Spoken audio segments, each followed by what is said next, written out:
Good morning, GFCC. How's everyone this morning? Right? We're enjoying the weather right now because it's going to get hot again today from what I've heard. Okay, so I really appreciate the opportunity to be able to come back here and be able to speak on a Sunday morning. Yesterday was my first Saturday evening for the service here, which was great. To see that the church is expanding and growing, that's an amazing testimony about the leadership here and the anointing that's here. And the fact that we are just reaching people with the gospel, with the good news of Jesus Christ. If you don't know me, like they've mentioned a couple times, my name is Calderon, and I'm one of the missionaries for GFCC here, and my ministry field, or my missionary field, is Purdue University Northwest. I represent Christi, which is an apologetics organization. What we do is we try to help students understand why we believe what we believe, using science, history, philosophy, theology, and not only at the university, but we're also reaching out to high schools, church groups, student settings, anything at all where we can just help answer some of the questions that the students may have.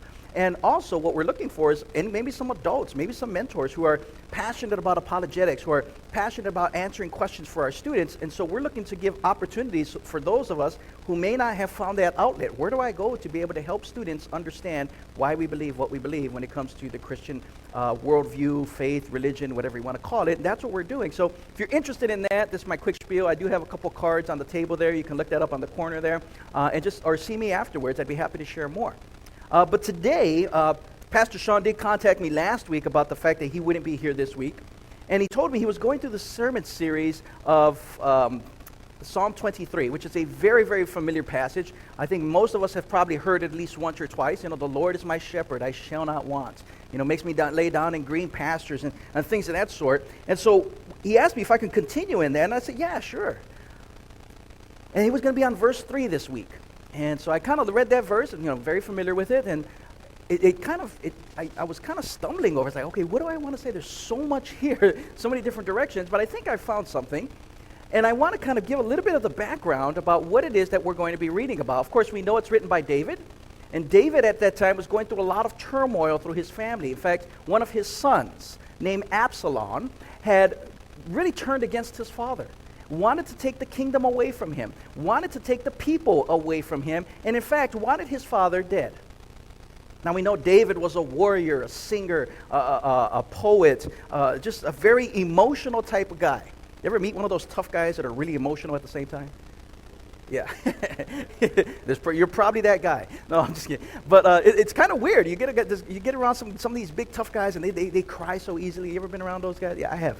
But it's kind of weird. But that's where we see David. He's a very emotional guy, very passionate guy, and one of the things that he did was he was able to get his emotions out on paper and write them in his Psalms. Now again, he had everything going against him, and his own son is trying to kill him, and his son had actually got David to be seen as the outcast.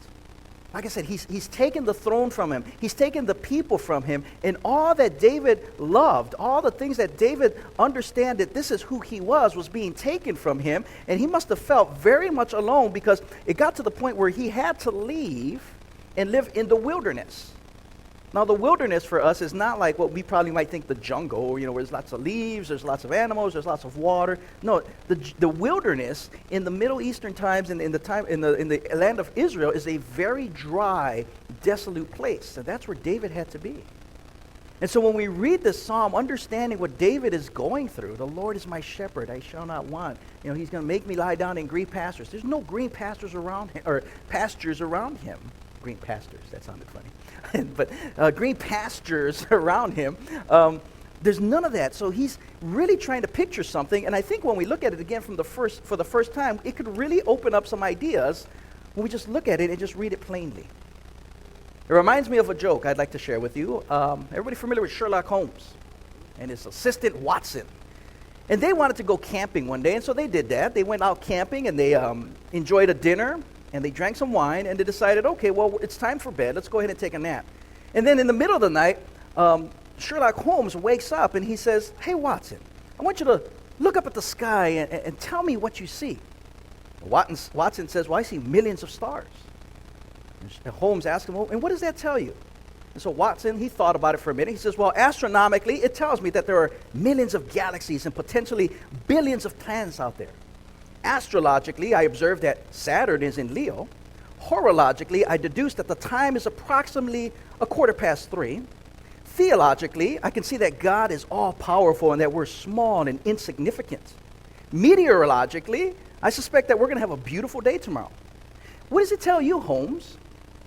Sherlock Holmes looks at him, pauses for a moment, and says, "Watson, you idiot, someone has stolen our tent."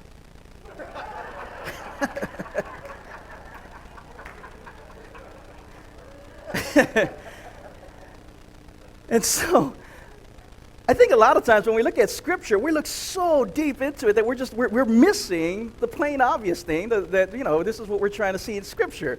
And so I hope that helps us be able to go back and read the Scriptures just a little bit, because that's where I'd like to pick up when we start reading the Scriptures and start to realize, hey, the Scriptures are plain and written to us as a plain, ordinary type people. What is it? What can we read from this? Now the problem is we're only focusing on one verse today, Psalm 23, verse 3. I have a little rule that I live by. I never read a Bible verse. What do I mean by that? Don't just read one.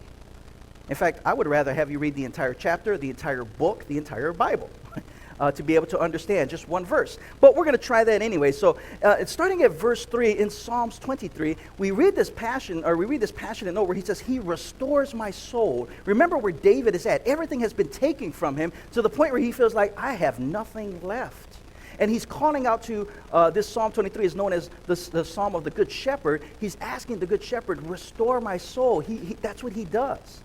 And when we understand that, we know that God is the creator of life and that God is the creator of our souls. And therefore, if I need restoration, I go to the creator, the person who can do just that.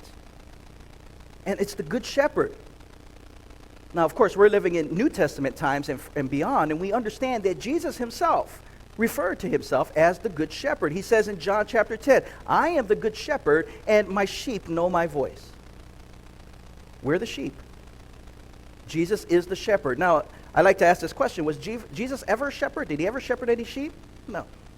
He was what we call a tekton, someone who builds things with his hands. Most commonly, we translate that as carpenter. But he was a person who worked with his hands. And one of the times where Jesus was walking down the path, walking towards Jericho, where he's about to be crucified, he meets someone particularly special. If you don't know too much about Jericho, it was a very wealthy city. A lot of the rich priests lived there, and it was also the tax capital of that area. So there was a lot of tax collectors there. In fact, there was one tax collector who was known as the chief of the tax collectors, a wee little man named Zacchaeus. Okay? We've probably heard that song many, many times. And he goes there. He wants to see Jesus, but he can't mingle with the crowd. And so he climbs up a sycamore fig tree in order to see Jesus. Now, what do we usually hear about tax collectors? They're evil, they're wicked, they're cheating. But here we find a tax collector who so passionately wants to see Jesus, and it's not just for a show. He genuinely wants to know, is this the Messiah? And so when we read about this tax collector, we have to kind of, again, figure out a little bit of the cultural context. Because I think the tax collector was very much felt like we're David, because he had a lot of things taken away from him. See, tax collectors at that time were working for the priests. The priests at that time, they were not allowed to have anything that possessed an idol. And a lot of times the coins, the Roman coins that they possessed, if you remember Jesus talking about whose image is on this coin, and they say, Caesar. Well, Caesar thought himself to be a god. And so the priest cannot touch anything or possess anything that has the image of an idol. And so therefore, I need somebody to collect my money, count my money, and to use the money the way I want it to be used. We're going to get a group of people who need a job, a good job. It's going to be a good paying job. And they're going to handle the money, count the money, and use it the way we need it. And they're going to do all of the dirty work so that I can still worship and I can still lead at the temple. But they themselves, they're not going to be, because they're going to defile themselves while they do this. And we're going to call them the sinners. Are we all sinners? Yeah, we are. Are we saved by grace? Absolutely. Believe, trust, confess with your mouth and trust with your heart that Jesus is Lord. You're saved. But we still happen to sin. And we repent and confess, come back. But when we call a group of people sinners, now we've in a sense outcast them. And that's exactly what happened to Zacchaeus. Zacchaeus wants to see Jesus. He wants to know who Jesus is, and he comes in and he realizes he can't do any of this because of his job. He's touching defiled money, and therefore, if you take on this job, you might want to talk to your family about it, because now you can't touch anybody because they will be defiled too. You can't really go to temple and worship anybody or worship with anybody because you're considered defiled. You're really going to become an outcast. Another example would be morticians, people who take care of the dead. They're touching dead bodies all day. They can't gather with other people. And so Zacchaeus finds himself in this circumstance where he can't really do anything, but Jesus is coming by. And so he's probably a rich, influential person, but he can't mingle with the crowd. He can't touch anybody. And so he's short, so he decides, I know a way that I can see Jesus, not touch anybody, and still, be able to figure out who this guy is. So he climbs a tree. And Jesus walks up to him and says, Zacchaeus, you come down, for tonight I am going to have dinner with you. And all of a sudden, everyone starts complaining. You read this in Luke chapter 19. It says, when Jesus reached the spot, he looked up and said to Zacchaeus, come down immediately, I must stay at your house today. So Zacchaeus came down at once, and he welcomed him gladly. And all the people saw this, and they began to mutter, he's going to be the guest of a sinner? So he's up there, and Zacchaeus stood up, and he said to the Lord, look, after he's having dinner, he's so happy to have Jesus there. Now he's feeling like, wow, he actually came to me, and I couldn't do this with him because everyone pushed me out. They got rid of me. And Zacchaeus stood up in front of everybody and said to the Lord, look, Lord, here now I give half of my possessions to the poor. Just because he's so overjoyed, everything I got, I'm going to cut it in half, and I'm going to give this half to the poor. Then he goes on to say this, and if I've cheated anybody out of anything, I will pay them back 4 times the amount. I hear the story of Zacchaeus many, many times. And this is where I get a little controversial about this story, which is okay, because I won't be here next week. We think about Zacchaeus, I'm typically told or heard or maybe even have been taught, and maybe you've heard it taught too, or maybe you've actually taught it, that Zacchaeus was a lying, cheating thief. I don't think we see that in the scriptures. I think we categorize all of the tax collectors as being the sinners because that's what they were called by the community at that time. And at the same time, we always call all of the Pharisees haters against Jesus, where some Pharisees actually followed Jesus, like Nicodemus, like Joseph of Arimathea, like Paul. They were Pharisees. They loved Jesus. And so I think we need to be a little bit more careful. So when we come to Zacchaeus, he says, I'm going to give half my possessions to the poor. Okay, now I got half left. And then he says, and if I've cheated anybody. He doesn't say, and all those people I've cheated. He doesn't say, and I know I've cheated a lot of this whole community, so I'm giving back 4 times the amount. He can't do that. He's just giving away half. He says, if. And so I take that to mean, I don't know that I have cheated anybody. I needed a job. I took a job because I needed to feed my family. And yeah, they call me a sinner, and I haven't been able to worship, but I love God. And I'm trying to do the best I can with the job that I have. And if I've treated anybody unfairly, or if I've cheated anybody, let me know, and I will pay that person back 4 times the amount. So it seems to me that he's an honest man that's known as a sinner. Jesus said to him, today salvation has come to this house because this man too, doesn't mention his sin. He says this man too is a son of Abraham. Doesn't say anything about his son. Just says he's part of the group. The very people, or the leaders of this group who've pushed him out and pushed him out and pushed him out, he says, this man too is part of this group. I am restoring this man. I am bringing back to him restoration. Because he says, for the Son of Man came to seek and to save the lost. I know you've been pushed out. I know because you live a certain way or have a certain job, or you maybe you talk a certain way, you act a certain way. Maybe it's a personality thing, and people kind of push you away. And we look, God, I don't know where to go. God, I need restoration. How can I feel that I'm part of this group that loves you? As an apologist, as someone who likes to study the scriptures, and I get pretty lonely sometimes. It's hard to find someone I can sit down with and talk about the things that I'm passionate about. And I'm like, God, where are you? I need restoration. And I find some good people. And it restores my soul. I'm like, thank you, Lord, for answering that prayer. And Zacchaeus is like, I just want to be around some people who love God the way I love God and I can fellowship with, but I've been pushed out. And Jesus says, salvation has come to this house because this man too is the son of Abraham, and he's come to seek and to save the lost. Psalm 23 is about the Good Shepherd. Why did I bring all this up about Zacchaeus? Well, because when we read that phrase, to seek and to save the lost, if that doesn't immediately take you back to a passage in the Hebrew Scriptures, which we call the Old Testament, then we've missed it. Because who in the Hebrew Scriptures, the Old Testament, is the one that is going to come and seek and save the lost? We find this in the book of Ezekiel. I love Jesus. He does what we call remez. He will give you one line, and he expects you to know the rest. When he says, I've come to seek and save the lost, boom, you should know what I'm talking about. It's kind of like if somebody says one line of a song, and you can sing the whole rest of the song after that, and you get the whole context of the song and the music, right? It's my party. Yeah, see, you guys know it. What does that mean? Well, hey, if I want to cry at my party, then that's what I don't even have to explain the song. But you got it, right? That's what Jesus just did. Came to seek and save the lost. Oh, Ezekiel. What does Ezekiel say?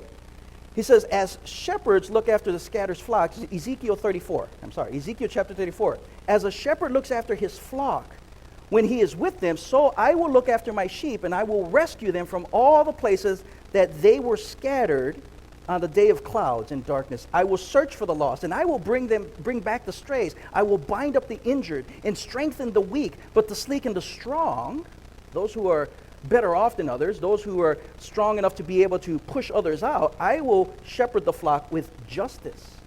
Is it not enough for you to feed on the good pasture? Must you also trample the rest of your pasture with your feet? Is it not enough for you to drink the clear water? Must you also muddy the rest with your feet? Must my flock feed on what you have trampled on and the drink that you've muddied with your feet? Therefore, this is what the sovereign Lord says. See, I myself will judge between the fat sheep and the lean, because you have shoved and flanked and shouldered, butting all of the weak sheep with your horns until you have driven them away. But I will save my flock, and they will no longer be plundered, and I will judge between one sheep and another. So when we understand, when Zacchaeus says, yeah, he's part of the people group here. You can't shove him out. And salvation has come to him. Who is Zacchaeus in this passage? He's the one who's been pushed out. And you got to understand, when Zacchaeus hears this, he's always been referred to as one of the outcasts and never as one of God's sheep. He hasn't heard that in years. He was the outcast. He was the sinner. He was untouchable. He was stuck up in a tree. And yet he's looking, Lord, restore my soul. He found restoration in Jesus, the Good Shepherd. The Good Shepherd that we're reading about in Psalm 23. The Good Shepherd that's referenced in Ezekiel 34. So the question for us today is, where are we? Do we feel like we've been pushed out? Do we feel like because of who we are, what kind of job we have, or things of that sort? I mean, we evaluate ourselves. Am I doing the Lord's will, first of all? And in doing the Lord's will, am I being pushed out? And if I am, I look to Jesus. I look to the Good Shepherd. Lord, restore me. Or sometimes we feel like we're the ones that are better off. And therefore, you're not good enough to be hanging out with us. In fact, as an apologist, one of the things that people don't like about apologetics, about defending the faith, the science, history, and philosophy, all the smart people, one of the things that people don't like is that they take this information and they beat up other people with it. They bully them intellectually. And people don't like that. And so Jesus is saying, yeah, it's great to have this information, but the way you use it, it's winsome. You draw people back in. You don't push them out with it. And so I think that's where Zacchaeus was. And I think this is the same thing where David is. He has been pushed out by his own son and by the people who are following his son. And David's struggling through this. And he's like, Lord, restore my soul. You're the one who created life. You're the one who created my soul. I need you. And we push people out all the time because we think maybe, well, their theology's wrong. Well, I don't like the way they worship. I don't like the color of the carpet. You know, we come up with all these different ways to bring up division. And before we know it, we start seeing people, figuratively speaking, climbing trees just to try to get a glimpse. I'm not good enough to mingle with those people, so I've got to kind of climb a tree and see it from over here. Instead of us looking up at them saying, no, no, come down, you can join us. Join us for worship. Come to find the restoration. And a lot of times we cause so much division over simple little things. And I think this is why we read in this passage about the restoring of souls. We see an example of it with David. He needs his soul restored. We see an example of it with Zacchaeus. He needed his soul restored. And maybe there's examples here with us. We need our souls restored, or we see people and we know their souls need to be restored. Because the way we do that is by following the shepherd. The rest of verse 3 says, he guides me in paths of righteousness for his name's sake. Those paths of righteousness are usually well-worn paths. You walk up and down a kind of trail. You see a trail there. It's been walked many times. Why? There's a reason why that trail exists there. That's the right way to go. But we all, like sheep, like to go astray. Jesus is the good shepherd. We are the sheep. And what has Pastor Sean said a couple of times about sheep? Sheep are dumb, right? Yeah. Congratulations, we're all sheep.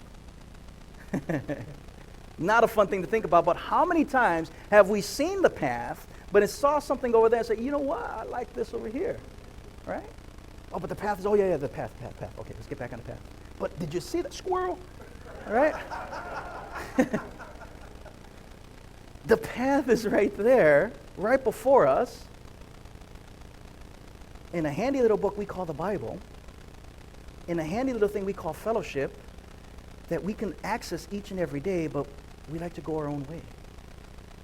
But the shepherd knows the path. He's walked this path. That's why the path exists, because it's been well worn and walked constantly, that we know if we just stay on this path, we'll get there. And why do we walk this path?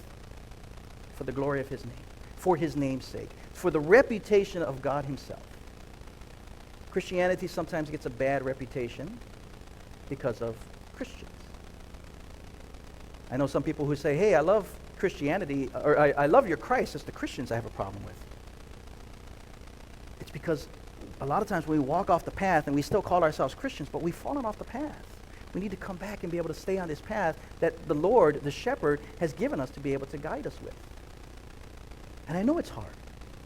I sidestep too sometimes. One foot in, one foot out. It's a little hard. Christianity is not something we make up because it's fun. But we follow it because we believe it's true. We believe Jesus Christ really was who he said he was, and he lived and died and to pay the penalty of my sin and then ascended back to the Father. To be able to do all that to restore our souls. To be able to show us this path of righteousness. In fact, that's what those well-worn paths are called in the Middle East. If you talk to a shepherd and they're following the sheep and you see the paths there, it's like, oh, what do you call this? What is this trail called? It's called a path of righteousness. Not because they're religious in any sense, but that's the understanding. That's the way we're supposed to go. And why do we do this? For the namesake of God himself. We represent Christ. We are called ambassadors of Christ. When people look at you and they know you go to such and such a church, and they know you believe such and such a belief, Christianity, Jesus Christ, but they see you acting contrary to what you say you believe, that speaks volumes to them more so than what the faith itself believes. So we want to walk out there and we want to be a good representation. Why? Because we're carrying the name of our Father. For his name's sake, we stay on this path of righteousness. For his name's sake, he has restored our soul to be able to walk that path with strength, with endurance, with diligence. And I'm not going to say it's easy. It's not. This is why we have fellowship. This is why we have friends. This is why we get together. This is why we have prayer and worship and the scriptures themselves. They're meant to guide us and to help us. And so when we look at all these different things, what do we see from this? He guides me in paths of righteousness for his name's sake. Why? Because as I said, it's not going to be easy. In the very next verse, you read about we are going to have to walk through some shadows and some valleys of darkness. But again, we're following the shepherd. We're walking the path. He is able to restore our souls to the point where we can walk confidently in who he is. And that's what I want to challenge you with today. We know who Jesus is. We know God exists. We know the scriptures are true and accurate. Now, do we trust those? Are we willing to walk in that? Because God is a good God. And we see many people with many great testimonies about having to walk this difficult trail and understanding it's because of him.